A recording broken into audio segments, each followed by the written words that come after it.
And Ron up in Upper Michigan, thank you for stopping and talking to me yesterday. He told me yesterday that one of the biggest problems with this country is white Christians. And you know what? I think he's hit the nail on the head. We have people that are starving to death in Puerto Rico, people that still are without power in a lot of places, that are without shelter, and yet the government is allegedly siphoning money off and steering it elsewhere? What the hell? No wonder these people are protesting. I don't blame them. People need to take a look at the Yellow Vest protests in France. Those are still going on, folks. You may not hear about them in the media, but they're still going on. Every Saturday in France, Yellow Vest protests. Where are the protests here in this country? Where are the protests over this climate emergency? Over 150 million Americans are going to be baking for the next several days because of a heat wave that has hit most of the midsection and eastern part of this country. It's climate, folks. It's us. We changed the climate with polluting it. There's no doubt. 97% of scientists agree that this is a problem and we need to fix it now. There's no longer a timeline. It's now or never. And it needs to happen right now. But yet, all that the Republicans care about is siphoning off the money and giving it to unqualified people. Then again, I'll talk about Trump's salary one day later. Who knows when. In any event, we got to continue on with this. And speaking of cheap organizations, boy, they caught hell for this. Who's they? Goodwill. We've talked about Goodwill on this show before. It's been a few years. But I have this story. This is by Mark Maxwell reporting for WCIA Television. This is out of Springfield, Illinois. An iconic nonprofit thrift store is crying poor in the face of looming payroll increases, and it is announcing plans to lay off disabled employees in order to take on the extra cost. However, the 501c3 organization pays no taxes, collects state funding, was awarded state contracts, and has special permission from the federal government to pay disabled workers well below the minimum wage floor. Sharon Durbin, President and Chief Executive Officer at Land of Lincoln Goodwill, told dozens of disabled thrift store workers they would no longer receive a paycheck as a result of the state's new minimum wage increase. And she warns future job cuts could still be coming to the last 11 remaining disabled employees still on the payroll. Durbin runs the Central Illinois nonprofit branch that oversees 15 retail locations and more than 450 total employees. She wrote about upcoming changes to the vocational rehabilitation program in a letter dated June 14th.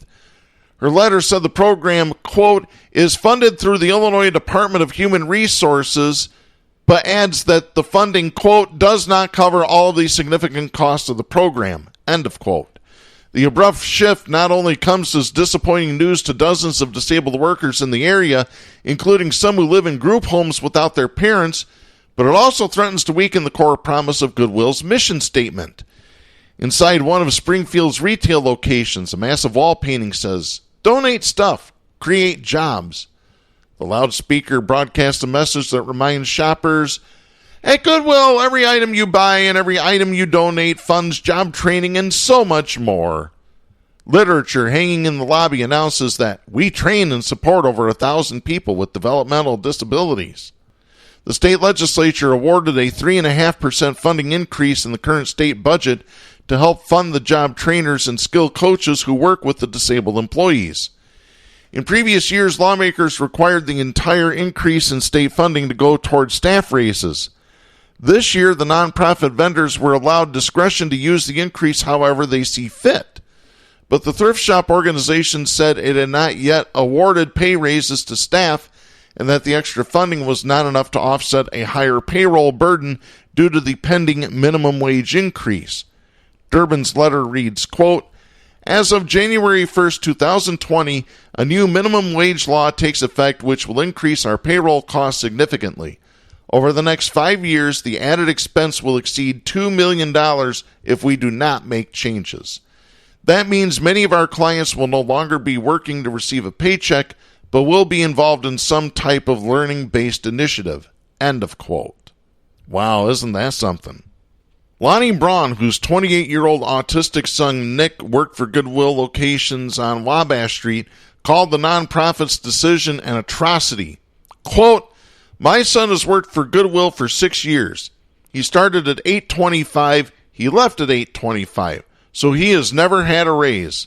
The minimum wage is going to go up, I believe, a quarter, but not until January. So they are not raising it to the $15 until the year 2025. End of quote. Durbin's son, Brian Durbin, was hired onto the executive leadership team and makes an annual salary, get this, of $95,747. Braun says she pleaded with the thrift store to keep her son on the payroll and wondered, quote, "Why can't they just say, okay, can you guys just keep agreeing to work for $8.25? End of quote. Goodwill is certified with the U.S. Department of Labor with sub-minimum wage approval. Because they hired disabled workers, they have special permission to pay them below the minimum wage. Durbin acknowledged that her group already pays the sub-minimum rate for 27 of 50 disabled workers. However, inexplicably, she says the nonprofit is progressing away from that. The federal formula requires employers to pay disabled workers based on a productivity scale at a rate commensurate with the work they complete. Nick said Monday, quote, "I miss doing it. I wish they would not have done this to me. I've been here for 6 years and never got a pay raise. We were all crying when some people left, and it's really, I want my job back. It's heartbreaking." End of quote. Claiming she holds a soft spot in her heart for disabled people like her brother, Durbin responded, quote, "We are being viewed as this awful organization that is removing jobs from people with disabilities, and that's not true." End of quote. Well, what would you call it, lady? Really? Well, there's been an update to the story. Apparently there's been enough backlash. I have this follow-up by Mark Maxwell at WCIA Television. After thousands of people protested in a social media firestorm, the local chain of Goodwill thrift stores announced that they were reversing their decision to cancel paychecks for 12 of 50 workers with disabilities. A statement issued said, quote, "The outpouring of comments regarding our decision and its impact on 12 program participants has caused us to take pause. While we must be good stewards of our nonprofit, we must remain sharply focused on our mission." End of quote. The Land of Lincoln Goodwill organization employs 450 people at 15 retail locations across central Illinois, from Quincy to Danville and from Bloomington down to Vandalia. By the way, Durbin, the executive director, you know what her salary is? $164,849 annually, plus $6,145 in benefits. And again, her son Brian, who pastors at an area church while attending college, also works and makes $95,747, as we just mentioned a minute or two ago. While Durbin's initial announcement blamed the state's yet-to-be-enacted minimum wage hike for the job cuts, her apology letter took an about-face where she wrote, quote, "I am committed to exploring how the state's new minimum wage law can help raise up those we serve, as well as the 400 employees in our organization." End of quote. WCIA sent a number of questions to the board members seeking comment on Durbin's public statements and her original decision, including whether or not the move could have constituted workplace discrimination. At the time of this publication, no calls or emails have been returned. Not a surprise. They're going to cover their asses as much as they can for as long as they can. They got caught. They knew what they did was wrong. The public was correct to be outraged about this. And now they're going to make an about-face on this. No, you want to make cuts to the organization, start cutting at the top, and let it go down to the workers. The ones that are actually doing the work, not the ones that are just issuing commands from above. Yeah, it's crazy. But then again, what do you expect? I've got one more protest that I want to talk about. This is from Jake Johnson at commondreams.org. This is dated Wednesday, July 17th. Over 1,000 progressive Jewish activists and allies on Tuesday shut down the entrances to ICE headquarters in Washington, D.C. to protest Donald Trump's treatment of migrants and demand the closure of the administration's detention camps. As the Daily Beast reported, ICE employees were forced to walk around the protesters looking for ways to enter the building as people outside caught glimpses of workers inside checking the doors. One activist who attended the demonstration, which was organized by Jewish advocacy group Never Again Action and immigrant rights campaigners with Movimiento Cosecha, said, quote, "We will not allow them to get to their destructive place of work," end of quote. Protesters locked arms in the middle of the street leading to ICE headquarters and faced off with city police. Dozens of demonstrators were reportedly arrested during the action, which lasted around 5 hours. One organizer told BuzzFeed, quote, "It's not just symbolic, we're actually shutting down ICE," end of quote.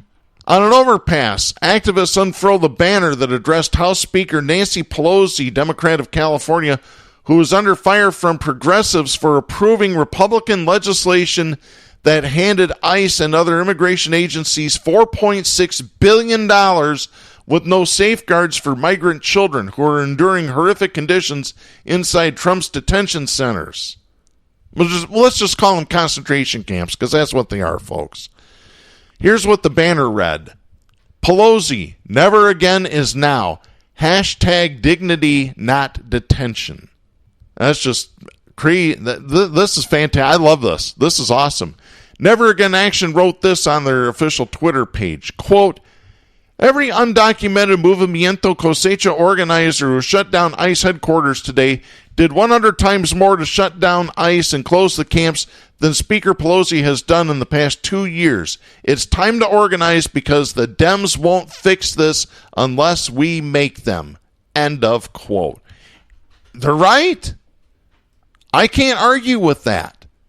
You know who's trying to do something? I'll tell you. Bernie Sanders, Alexandria Ocasio-Cortez, Ilhan Omar, Rashida Tlaib, Ayanna Pressley, actual progressives, which it blows me away when people still start in with this, oh, progressives can't be critical of other Democrats. That's just a circular firing squad when you engage in that kind of behavior. No, it isn't, and I'll get to that in just a moment. Take this trip with me, folks, because I want to get to this story. This is by Erica Orden at CNN. This was published July 18th. A federal judge Thursday ordered Jeffrey Epstein, who is accused of sexually abusing dozens of underage girls, to remain in jail pending trial, rejecting the multimillionaire's request to return to his Upper East Side mansion under supervision.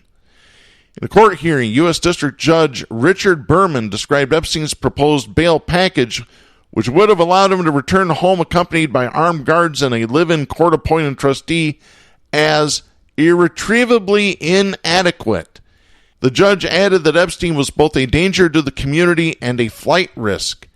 The judge wrote in a 33-page decision filed with the court, quote, "Mr. Epstein's alleged excessive attraction to sexual conduct with or in the presence of minor girls, which is said to include his soliciting and receiving massages from young girls and young women perhaps as many as 4 times a day, appears likely to be uncontrollable."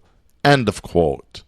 Among the most important influences in the judge's decision to deny bail, he wrote, were the victims of Epstein's alleged crimes, including 2 who movingly testified at one of the bail hearings, telling the court they feared his release would result in their harassment and abuse. The judge added, quote, "The court is also concerned for new victims." End of quote. Marvin Weinberg, an attorney for Epstein, did not respond to a request for comment regarding the judge's order. The 66-year-old Epstein had asked the judge to allow him to live in his mansion, one of the largest residences in Manhattan, under the supervision of armed private security and a court-appointed live-in trustee who would monitor his compliance with bail conditions. The judge, however, dismissed that proposal as unacceptably vague in its